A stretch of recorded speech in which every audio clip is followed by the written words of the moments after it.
It all started on a Thursday night, one of those long, unremarkable midweek evenings where you're too tired to do anything productive but not quite tired enough to fall asleep. I had just gotten off work, made some lazy dinner, something frozen and microwavable, probably, and settled in on the couch with my phone in one hand, blanket in the other. I wasn't really doing anything important, just letting myself scroll through a half-conscious haze of social media, group chats, and mindless apps, the way people do when they're trying to escape their own thoughts. That's when a message popped up from my friend Jacob. We hadn't talked much that week, but we were close enough that when he said, "Yo man, you gotta see this," I trusted that whatever he was about to show me would be weird, funny, or dramatic in some way. I didn't expect what came next. The link he sent didn't go to a news article or meme, it went to an OnlyFans profile. At first I thought he sent it by mistake, like maybe he meant to forward it to someone else and click my name by accident. But then I saw the text he sent right after the link. Just 3 words. Casual, almost too casual. "Isn't this her?" I frowned and tapped the link. It opened slowly, painfully slowly, like the internet knew I wasn't supposed to be doing this, and then the page loaded. There wasn't a full name on it, just a username.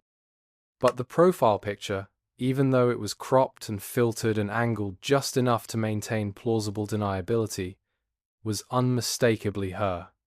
Her eyes, her tattoo, the same little birthmark on the left side of her collarbone that I always found so weirdly endearing. My heart didn't just drop, it plummeted. It was like a cold wave rushing over me. We'd only been dating for 5 months. Not long enough to say I love you, but long enough that you start building assumptions, start thinking you know who someone is. We weren't living together, but she'd leave little things at my place. A hair tie on the bathroom counter, her toothbrush tucked beside mine, a phone charger on the nightstand. Those objects, those little pieces of her had started to feel like fixtures in my life. And now, sitting there in my dimly lit living room, I was staring at a different piece of her, a version I had never been shown, a side of her that she hadn't mentioned, hadn't hinted at, hadn't included me in. I didn't open the content. I didn't subscribe. I just scrolled, skimming the public previews, the captions, the vague hints. It wasn't graphic, not overtly, but it was clear what the page was for. It wasn't a blog. It wasn't cosplay. It was intimate, curated content. Paywalled and private, but not private enough apparently. She hadn't hidden her face in some of the thumbnails. She didn't blur her tattoos. She looked confident, like she knew exactly what she was doing. That confidence, more than the content itself, was what got to me. It wasn't just that she had an OnlyFans, it was that she had one and hadn't told me.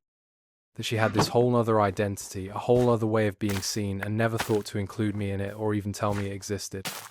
I stared at the screen for a long time, not moving, barely blinking, my mind cycling through a dozen emotions at once: confusion, betrayal, curiosity, embarrassment. I wasn't even sure if I had a right to be upset. We'd never talked about boundaries like that. We'd never said, "Hey, just so you know, I'm not okay with you posting certain kinds of photos online." It had never come up. And yet, in that moment, it felt like something intimate had been taken away or maybe shared with the world in a way that left me outside of it. I messaged Jacob back and asked him where he found it. He said one of his friends had stumbled on it by accident and recognized her from a photo I'd posted a while back. I felt nauseous. The idea that other people I didn't even know, might have seen this before me, might have laughed or whispered or even just silently acknowledged it, I didn't know what to do with that. It wasn't just about the content. It was about trust. About what it means when someone you care about hides something this big, not out of malice, but out of fear or shame or secrecy. I didn't confront her that night. I couldn't. I needed time to sit with it, to figure out if I was angry, hurt, insecure, or all of the above. So I went to bed with my phone face down. The image of her profile burned into my brain, playing in the background of every thought like a quiet, looping video I couldn't pause. And somewhere in that restless sleep, I started preparing for the conversation I knew I had to have, the one where I asked her not just why she did it, but why she didn't tell me. The next morning came slow, heavy, and strange.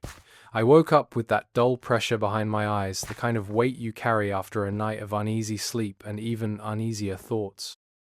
I didn't check my phone right away, didn't scroll, didn't reply to texts. I just sat on the edge of my bed staring at the floor, trying to figure out what version of myself needed to show up today. Was I the calm one? The understanding boyfriend who didn't make a big deal out of something private and personal? Or was I the betrayed one? The person who deserved answers, not because I owned her, not because I was entitled to every secret she held, but because we'd built something together, and this felt like a missing wall in the foundation. She texted me first. Just a casual morning way to you, completely unaware of what I knew. That little heart at the end of the message twisted something in me, not because it was fake, but because it was so normal. It made me realize just how separate our versions of this relationship really were. I stared at her message for a long time before typing back, "Hey, can we talk? In person?" She replied right away, probably assumed it was something innocent, maybe thought I had something cute planned. She suggested coffee. I offered to come to her place. She agreed. When I arrived, she greeted me at the door with a kiss like nothing was wrong. Her apartment smelled like vanilla candles and fresh laundry, the way it always did. There were 2 mugs on the counter, one already steaming with coffee mine. She knew how I took it. That almost broke me. That quiet kindness, that easy familiarity, right before I knew I had to drop a bomb between us. We sat. She asked me what was going on, still smiling faintly. I looked at her for a long time before I spoke. I remember the way her smile faded in slow motion, replaced by a kind of cautious alertness. I started carefully, told her that a friend had sent me something, that I'd seen something online, that I wasn't angry, but that I needed to understand. The moment I said, OnlyFans, her face didn't change in shock, not exactly. It shifted in recognition. Like she knew this conversation would come someday. Maybe not this week, maybe not this soon, but eventually. And then she sighed. Not defensively, not dramatically, just this quiet, tired sigh, the kind that says, "Okay, here we go."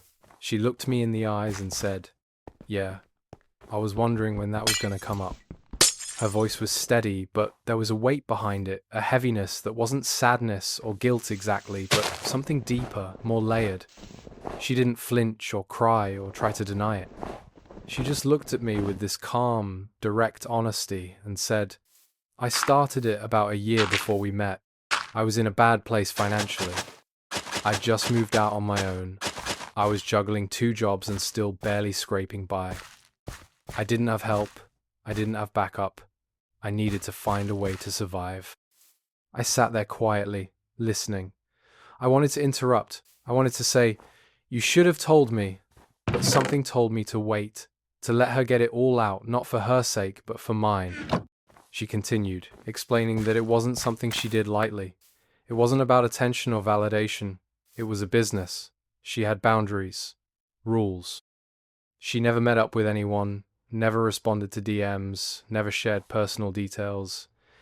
It was just photos, curated carefully, meant for an audience that paid and stayed behind a wall. She told me she almost deleted the account when we got serious, but something held her back. Not because she wanted to keep doing it forever, but because it was hers. It was the first thing in her life that made her feel financially stable, in control even. And she didn't tell me because she didn't want to be judged, didn't want me to see her differently. "People hear that word," she said, "and their entire idea of you changes." And in that moment, I realized I wasn't angry anymore. I was torn. Because everything she said made sense. It was reasonable, it was honest. But the ache in my chest didn't come from logic. It came from the space where trust used to live. From the place where you assume that when someone is lying beside you at night, you know who they are, not perfectly, but enough. And now I was sitting across from her, wondering how many other truths she hadn't told me, not because they were wrong, but because she thought I wouldn't be able to handle them. I told her I wasn't judging her, that I respected her honesty, that I wasn't disgusted or ashamed of her, but I was hurt. Because the hardest part of a secret isn't the secret itself, it's the distance it creates.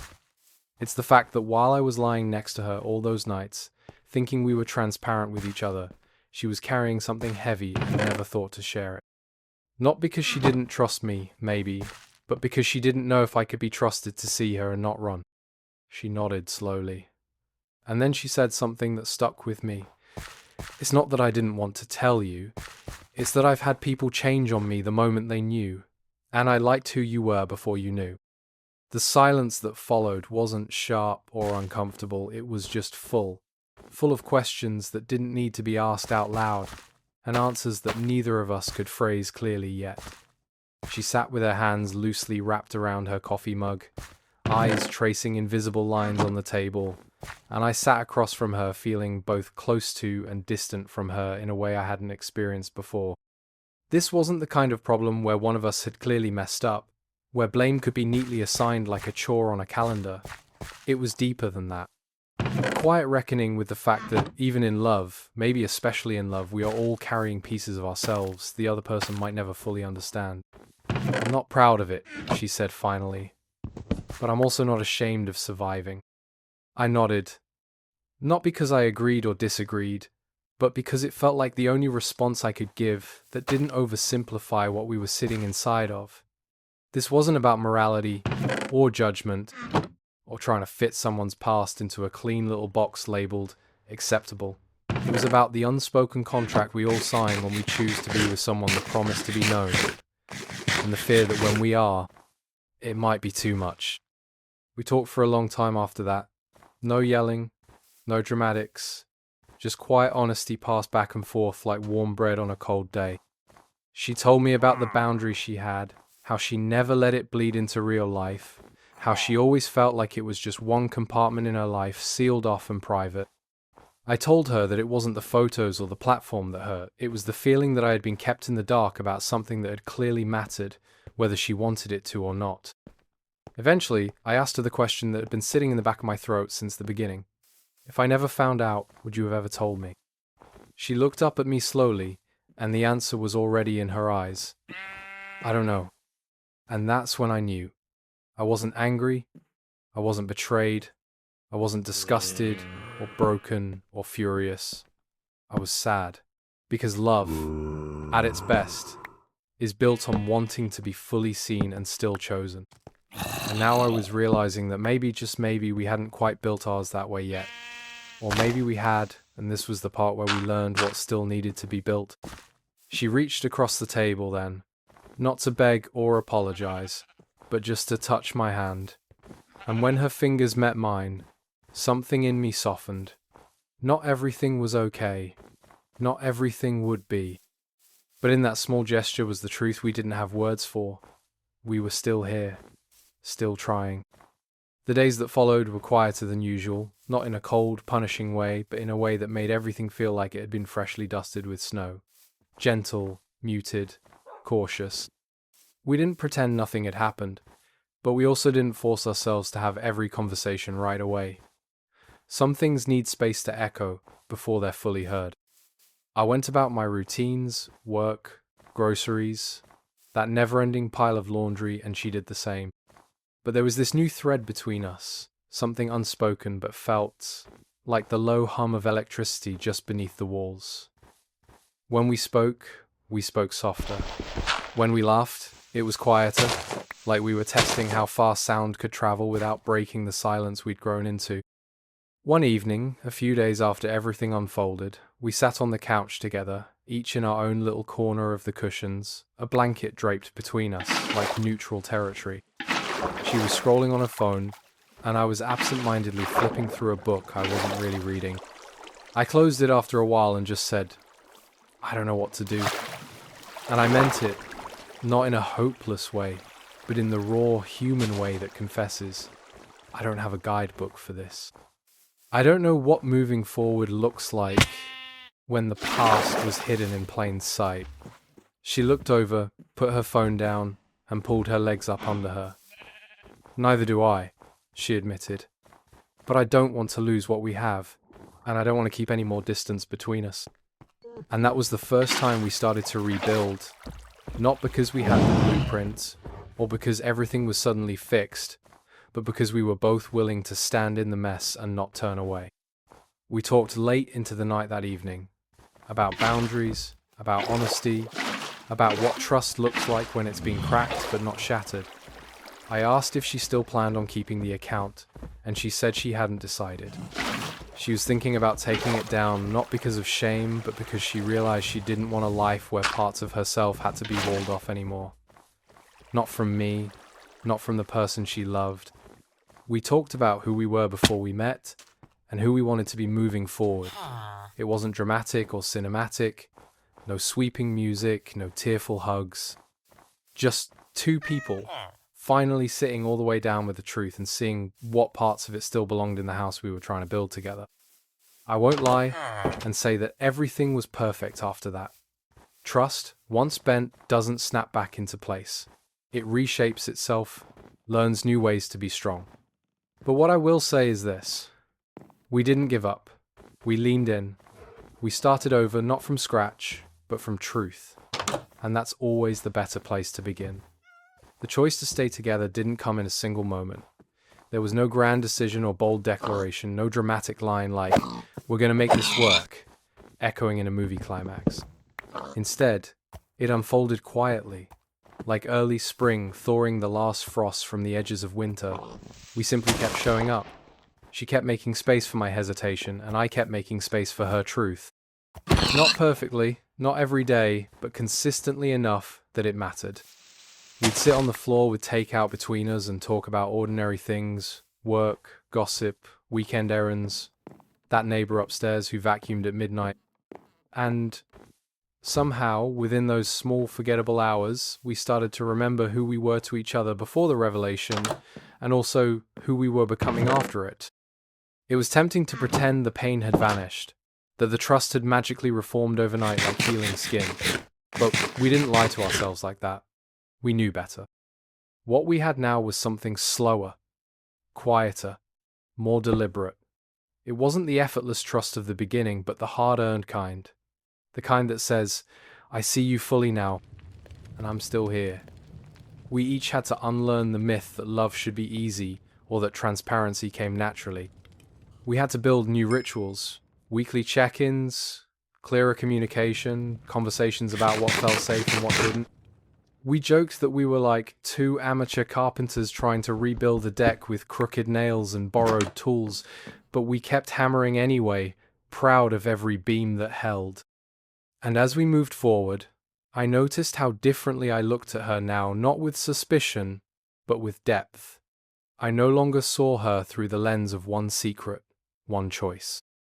I saw the woman who carried her own survival with quiet strength, who faced judgment and kept her head up, who didn't try to justify herself but simply stood there with her truth in her hands, offering it not for approval but for understanding. That kind of honesty, that raw, vulnerable offering, it changes you. It reminds you that everyone has chapters they don't read out loud at first. It teaches you that love isn't about having the same story, it's about choosing to stay for the full book, even when some pages make you flinch. And so yes, we stayed together, but not out of obligation or fear of being alone. We stayed because we knew what we were doing now. We stayed because we'd faced the thing that could have broken us, and decided instead to let it bend us, and in that bending we found new shape, new strength. Not a fairy tale, but something better. Something real. In the weeks that followed, life slowly resumed its ordinary rhythm. But beneath that quiet return to normalcy, something fundamental had changed, not in some jarring or dramatic way, but in the subtle shift of how we carried ourselves, how we listened, how we moved through the world now with just a little more grace. It wasn't just about the aftermath of discovery anymore. It became about who we had become on the other side of it. The version of us that existed before all of this was a good one, filled with laughter and shared dreams and the blissful ignorance of people still learning each other's deepest corners. But the version of us that came after that one was something else. It was mature, scarred, layered, not just built on joy, but on resilience, on choosing to stay even when leaving would have been easier. She was softer now, not weaker, but more open in her vulnerability. She would tell me things she might have once withheld, not out of fear, but simply because they didn't feel important. Now, everything felt important. Not in a burdensome way, but in that sacred, quiet way that two people treat each other's past and pain like precious artifacts, carefully handled. I learned to ask better questions, not just, "How was your day?" but, "What's something you carried with you today that you didn't have the words for yet?" And she answered. She always answered. We laughed more too, which surprised me. I thought the heaviness might weigh us down indefinitely, but strangely, in having walked through something so uncomfortable and still emerged side by side, we found a strange freedom. We weren't afraid of what we didn't know anymore. We weren't clinging to perfection or illusion. There was no pedestal left to fall from, which meant we could just be. I didn't look at her wondering what else I didn't know. I looked at her knowing that whatever I didn't know yet, I could trust her to tell me when she was ready. And that, in its own quiet way, was peace. I started seeing her not as someone who had a secret, but someone who had lived. Someone who had made choices, maybe complicated ones, but always with intention. Always with her own quiet, defiant sense of survival and strength. And she saw me, not just as the man who had discovered that truth, but as someone who chose to stay anyway, not because I was a saint, but because I saw the whole picture and still believed it was beautiful. And isn't that what love is supposed to be? Not just the easy mornings or the shared playlists or the Sunday coffee runs, but the hard conversations. The quiet nights where nothing feels certain, but you sit there anyway. The rebuilding after a storm, not because you have to, but because you want to. Because something about this person, this story, this fragile, unpredictable connection feels worth the effort. That's where we ended up. Not back at the beginning, and not in some polished storybook ending, but in a new chapter. One we wrote together, one we're still writing.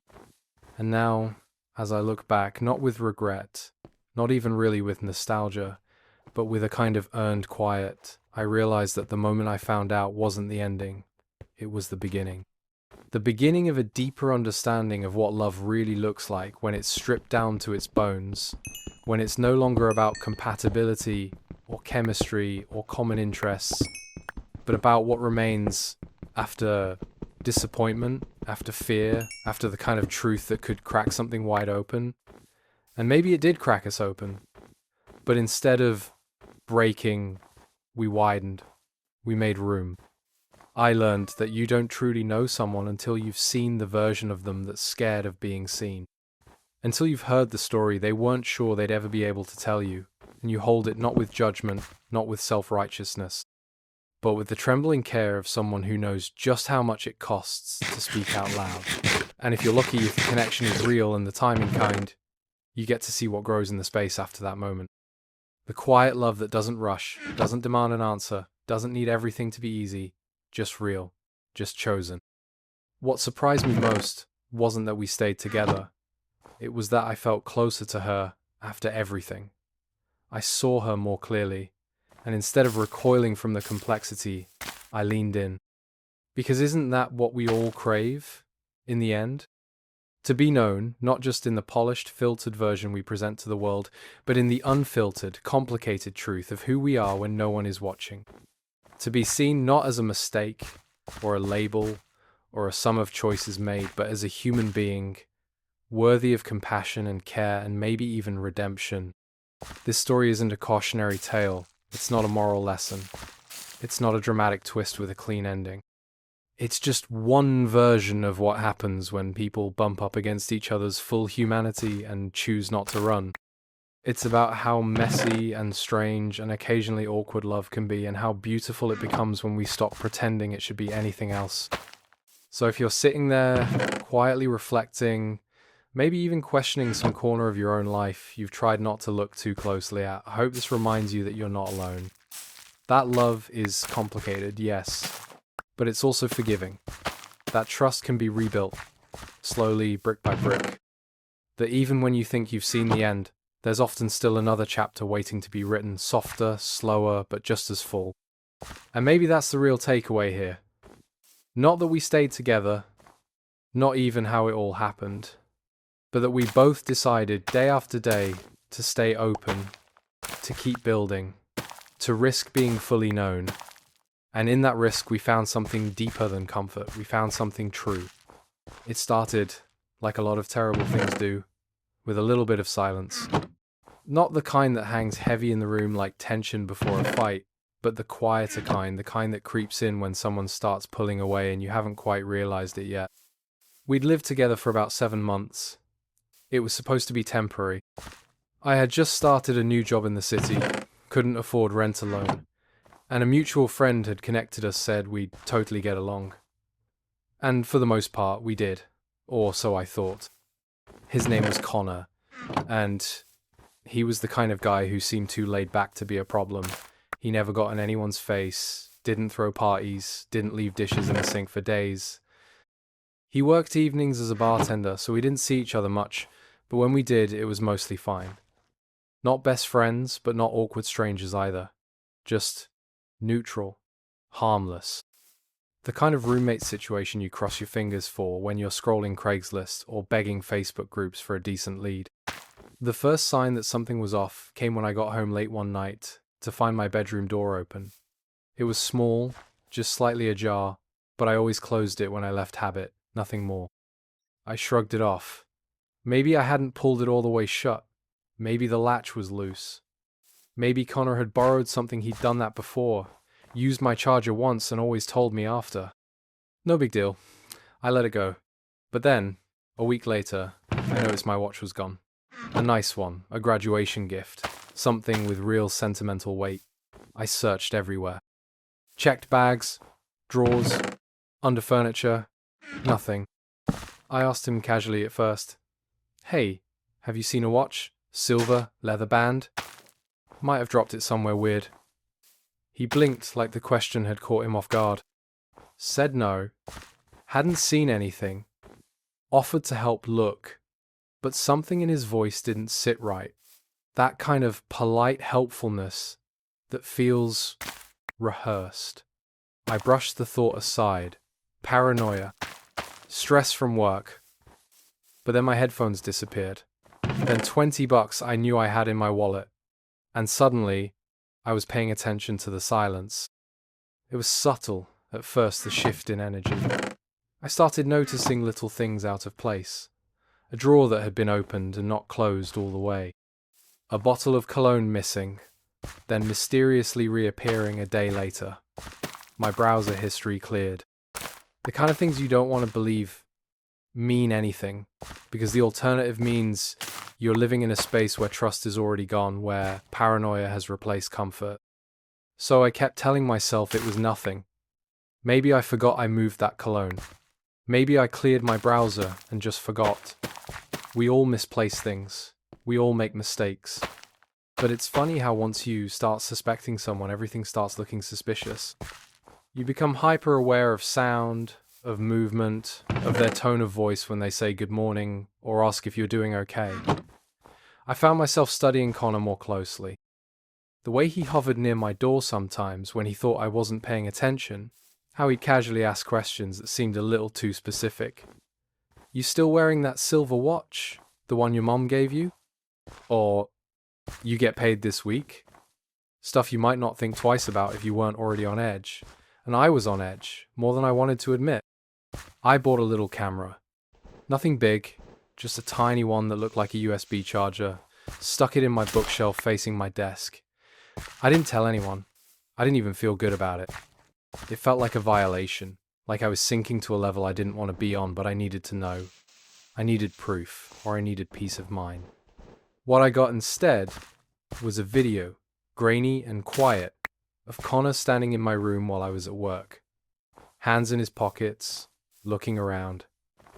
He didn't take anything, not on that day. But it confirmed everything I was afraid of.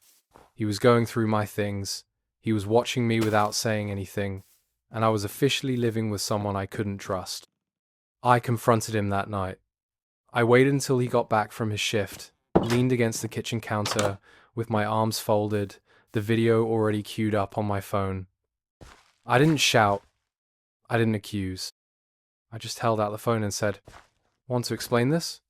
He didn't look at the screen for more than a second. His whole face tightened, not with surprise, but with calculation. And then, instead of apologizing, instead of admitting anything, he turned it around. Said he was checking to make sure I wasn't stealing from him. Claimed things of his had gone missing too. That he had been suspicious for weeks. Said he was planning to get a camera of his own. That I had weird energy. I couldn't believe it. He was framing the whole thing as my fault. That's when I realized how much deeper this went. The next few days were something out of a psychological tug of war. The kind where you're not sure whether you're being gaslit or just losing your grip on reality altogether. Connor didn't apologize. He didn't move out. In fact, after our confrontation, he doubled down on his story, claiming loudly in front of mutual friends, even that I had been snooping through his things. That I had installed a hidden camera because I was paranoid and controlling.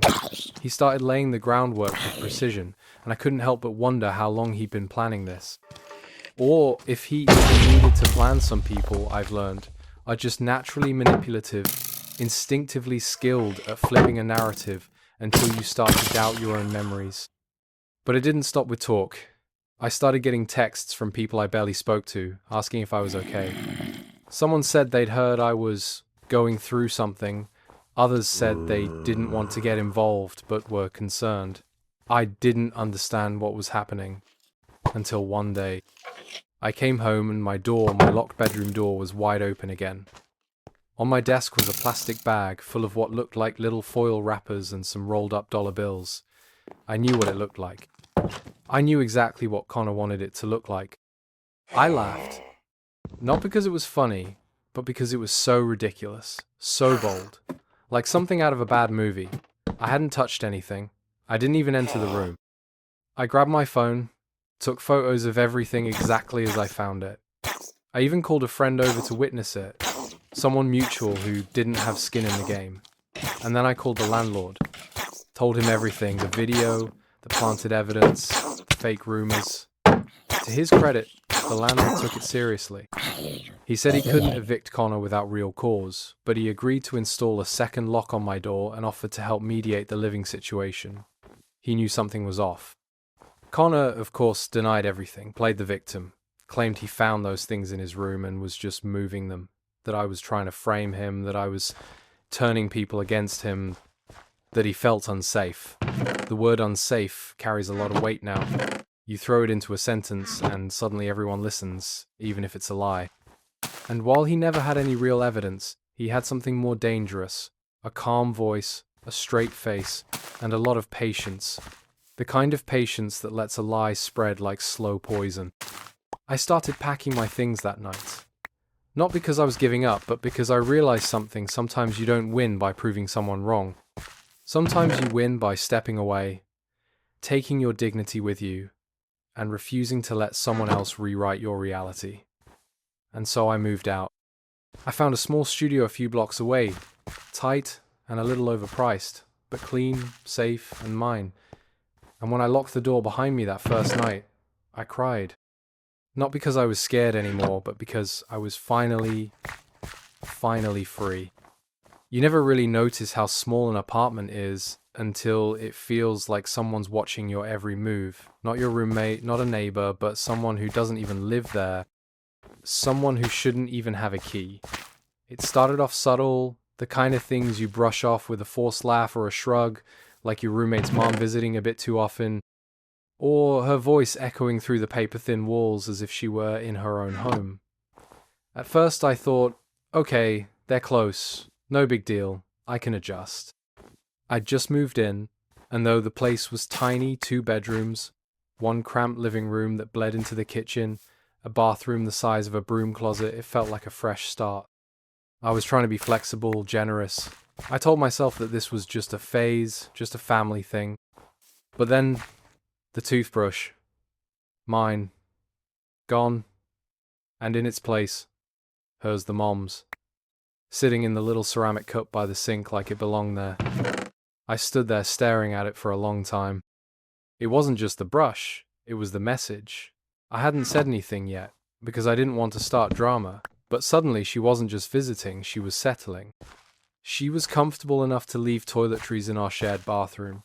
She was commenting on the groceries I bought, critiquing how I folded my laundry if it was left on the couch too long, calling the trash her job because her daughter shouldn't have to do that. I'd find the thermostat changed, the windows open or shut without explanation, and one day, I'm not kidding, she told me I shouldn't be using scented candles because they aggravate her sinuses. This woman didn't live here. She didn't pay rent. She didn't even knock anymore. And I tried to be patient. I really did. I would joke about it to my friends, telling them I had a surprise third roommate who just happened to be 55 and believed she ran a household that wasn't hers. But deep down, the anxiety was building. The discomfort was no longer funny. It was daily. And it started to take up mental space, this gnawing pressure in my chest whenever I heard keys at the door. I'm not sure if it would be my roommate walking in or her mother coming to rearrange my life. One passive-aggressive sigh at a time. I remember one specific morning. I walked into the kitchen, half awake, hair a mess, hoodie on, no coffee yet, and she was there. Already. Sitting at our kitchen table, reading a magazine, with her shoes off. And she looked up at me, didn't say good morning, just said, "I think it's time you organized your cabinet. It's becoming cluttered." That was the moment I realized I was no longer living with my roommates. I was living under her mother's reign, and something had to give. At first, I thought maybe it was just a weird boundary issue, that this was one of those too close mum-daughter dynamics where the parent can't quite let go. I figured maybe, just maybe, if I sat down and had a calm, mature conversation with my roommate, things would change. So I did. One quiet Sunday evening, I waited until her mum wasn't around, and we sat on the couch, the same couch her mum had declared, too stained to be decent, even though I had bought it. I spoke carefully, not wanting to sound accusatory. I said things like, "Hey, I've noticed your mom's been over a lot and it's getting a bit tricky sharing the space. And I totally get that you're close, but sometimes I feel like I don't really live here anymore." She nodded. She listened. She even looked guilty. Said things like, "I'm so sorry, she's just been going through a lot lately, and I didn't realize it was bothering you that much." And for a moment, a brief, hopeful moment, I thought I'd gotten through, that maybe she'd talk to her mum, and we could finally reclaim some balance, some space, some actual silence in our tiny little apartment. But nothing changed. In fact, it got worse. Now, her mum wasn't just showing up unannounced, she was staying overnight. I'd come home and hear her voice from the bathroom, or see her coat hanging on the hook by the door, or find her food in the fridge, labeled with her name like she was part of the lease. And the worst part? My roommate pretended like it was normal. Like it wasn't completely unhinged that her fully grown mother was camping in our space multiple days a week. I started avoiding the apartment, spending longer hours at work, lingering in coffee shops, walking slow laps around the block just to put off going home. Then came the mail. An envelope, cream-colored, official-looking slid under my bedroom door one afternoon. I thought maybe it was a mistake, a late bill, something minor. But when I opened it, my heart dropped. It was a notice from the landlord. A formal complaint had been filed against me. It claimed I had been disruptive, that I was behind on shared utilities, and that I had violated the lease agreement by bringing in unauthorized guests and damaging communal property. I stood there frozen, rereading the lines over and over, like maybe I'd misread it, like maybe it wasn't real. But it was. It had the landlord's signature. It said I had 30 days to resolve the issue or face eviction proceedings. Eviction. From my own apartment. From the place I paid half the rent for, the place I cleaned and maintained and tiptoed around, so as not to offend a woman who didn't belong there in the first place. I felt sick, betrayed. I hadn't done anything wrong, and yet here I was staring at a letter that made me out to be the problem, the trespasser, the burden. And I knew, with this gut-sinking certainty, exactly who was behind it. I couldn't sleep that night. Every time I closed my eyes, I kept picturing that letter, its stiff language, its veiled threats, its quiet power to uproot me. I felt like I'd been ambushed in my own home, like the walls had turned against me. I tossed, I turned, I stared at the ceiling. And somewhere around 3 a.m., I sat up in bed, turned on my lamp, and pulled out my laptop.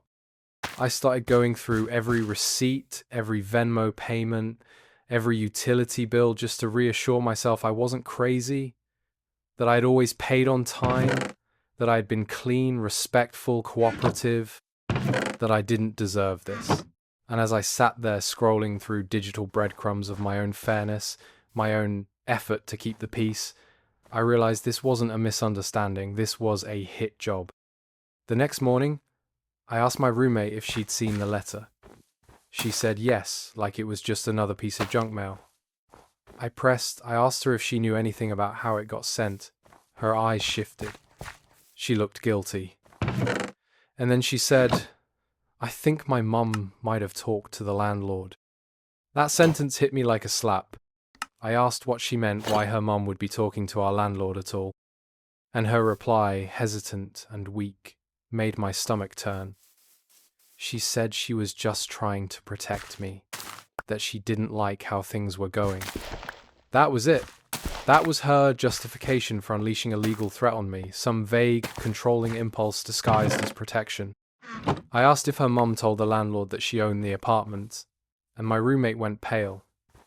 She didn't say no. She just said, I don't know what she said exactly. It was all I needed to hear. I spent the next few hours calling the landlord myself, and it wasn't easy. The man was terse, cold, like he'd already formed his opinion of me. But I stayed calm, clear, factual. I laid out the timeline. I offered proof. I told him that the woman who filed the complaint was not on the lease, not a tenant, and had been abusing access to the apartment under false pretenses. He listened. Barely. And at the end of the call, he said he'd look into it. But I didn't stop there. I contacted a tenant rights advisor. I sent follow-up emails. I documented everything, every passive-aggressive note her mom had left on the fridge, every picture of her belongings encroaching on the common areas, every text where my roommate admitted her mom was behind the complaint. I wasn't going down without a fight.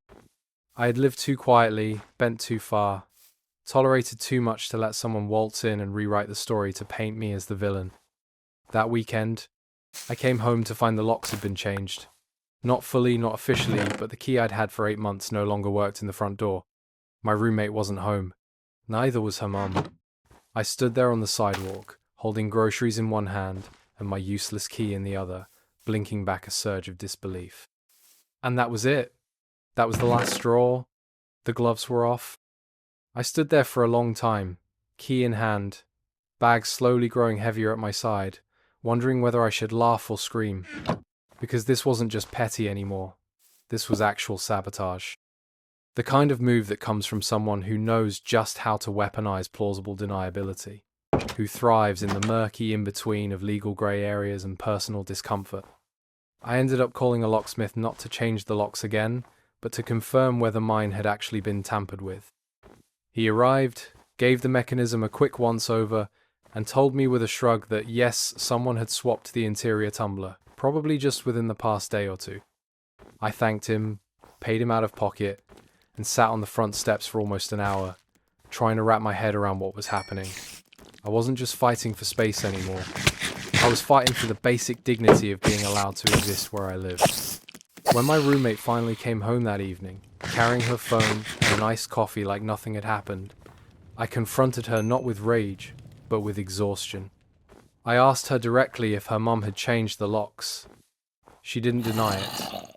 She just sighed, like I was being dramatic, and said, she was just trying to make things safer for me. That word again. Safer. As if my presence was a threat. As if all this was a matter of protection rather than control. I reminded her, as calmly as I could, that what had happened was illegal. That changing the locks without notice or consent, while my name was still on the lease, was grounds for serious consequences. She shrugged again and walked past me like I was a cold wind she could outpace. The next day, I took all the evidence I compiled, the lock, the texts, the emails, the receipts, and I handed them over to a tenant advocate I'd been in contact with. They told me I had a solid case, and within 48 hours, a formal notice had been filed against my landlord for not maintaining tenant security. It wasn't just about my roommate's mom and dad. It was about the systems that had let her get away with it. Word got back to the landlord, and suddenly, the tone shifted. I got a phone call that same evening, apologetic and stammering. He said he hadn't realized the situation had gotten so out of hand, that he was unaware of unauthorized alterations to the locks, and that he would remedy the matter immediately. Less than a week later, I received a letter formally acknowledging my tenancy, clarifying my full legal right to the unit, and a veiled but unmistakable reprimand aimed at my roommate and her mother. But the atmosphere in the apartment? It curdled. Every glance from my roommate became a silent accusation. Every door closed harder than necessary. Every moment was sharp, with the kind of tension you can't cut with kindness anymore. And eventually, it was her who left quietly, without warning, almost like she wanted to slip out before the guilt could catch up. Her room emptied overnight, her things gone by morning. Just a note on the counter that said, "This isn't working. I'm moving back home." There was no apology. Not from her. Not from her mother. But when I walked through the apartment that day, silent, clean, untouched by someone else's drama, I felt something I hadn't in months. Peace. Not victory, not satisfaction, but something simpler, more essential. The sense of having my space back. Of breathing air that didn't carry someone else's shadow. I didn't realize how much of myself I'd tucked away in the corners of that apartment until she was gone. How many of my habits had been reduced to quiet rituals. How much of my presence had been dimmed in service of not rocking the boat. I'd stopped playing music out loud. I'd stopped cooking anything with a real smell. I'd even started timing my showers so I wouldn't run into her mother in the hallway. And now, in the absence of all that anxiety, it was like someone had opened a window that had been painted shut for too long. Air flowed. Light touched the floors differently. I took a slow walk through each room, noting what had been left behind, not just the physical debris of a rushed departure, but the subtle impressions that tension leaves in a space. A deep scratch on the table from a slammed mug. A thumbtack left in a wall where an old passive-aggressive flyer used to hang. A silence that no longer felt charged. I didn't celebrate. I didn't call friends or post about it. I just breathed. I reclaimed my patterns. I played music while making breakfast. I left my door open without worry. I sang in the shower. And in the evenings, when the sun dipped low and cast warm rectangles of light across the floor, I would sit on the couch with a book, tea in hand, and let the quiet hold me instead of haunt me. Peace is a strange thing, not loud, not triumphant, not flashy. It's soft. It settles. It shows up when the noise stops and the dust decides not to rise again. Looking back, I don't know whether my ex-roommate understood what her mom was doing. Whether she was complicit or just too afraid to draw a line. Maybe she thought this would blow over like a messy sleepover. Just too many people in a space not meant for so much baggage. Maybe she believed the lie that this was all about safety and care. But at some point, when someone else starts speaking on your behalf and drawing boundaries you didn't authorize, the silence becomes permission, and her silence became a bulldozer. What I learned, what I still carry, is that boundaries are not just lines you draw in anger. They're permissions you give yourself to live fully. They're the quiet decisions to stop shrinking. They're the moments when you choose discomfort now to protect peace later. That apartment didn't just become peaceful when they left. It became mine. Fully, undoubtedly, without negotiation. And so, if you're ever in a space, physical or emotional, where someone is trying to edge you out, make you feel like a guest in your own story, remember this: you are allowed to stay. You are allowed to take up space. And you are absolutely allowed to say no. Not cruelly, not loudly, but clearly. Because sometimes the fight isn't about keeping a place, it's about keeping your peace. And now, as the last light fades from the edge of our story and the quiet hum of the world begins to soften into silence, I want to thank you for being here, for listening, for letting these stories fill the quiet space between your thoughts as you drift closer to rest.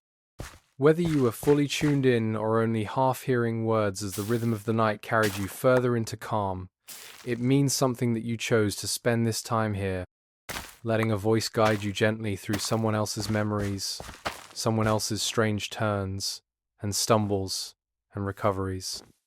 Stories like these, strange, tense, sometimes messy, always deeply human, have a way of reminding us that we're not alone in the oddness of our own lives. Maybe you've never discovered your date was your teacher. Maybe you've never found your photos being sold behind your back. Maybe your roommate's mum never tried to claim legal territory in your safe space.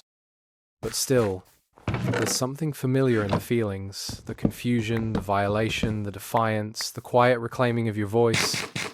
In these moments, no matter how wild the circumstances, we all find a little piece of ourselves reflected in the way others fight to stay grounded, to stay real, to stay kind, even when the world doesn't make it easy.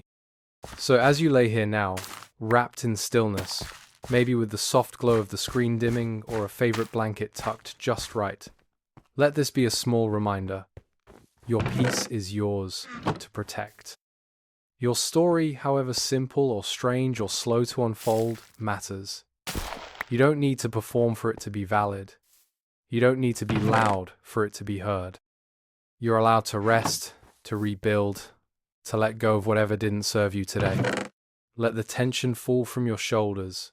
Let your jaw unclench. Let the thoughts drift without needing to hold on to any of them. This moment belongs to no one else. No pressures, no demands. Just you, here, floating in the safe space we made together. May your dreams tonight be gentle. May your mornings come quietly. May the next time you wake you feel a little lighter, a little more rooted, a little more ready, not for anything loud or dramatic, but just for another day of being you, in whatever way that takes shape. Until next time, sleep well, friend.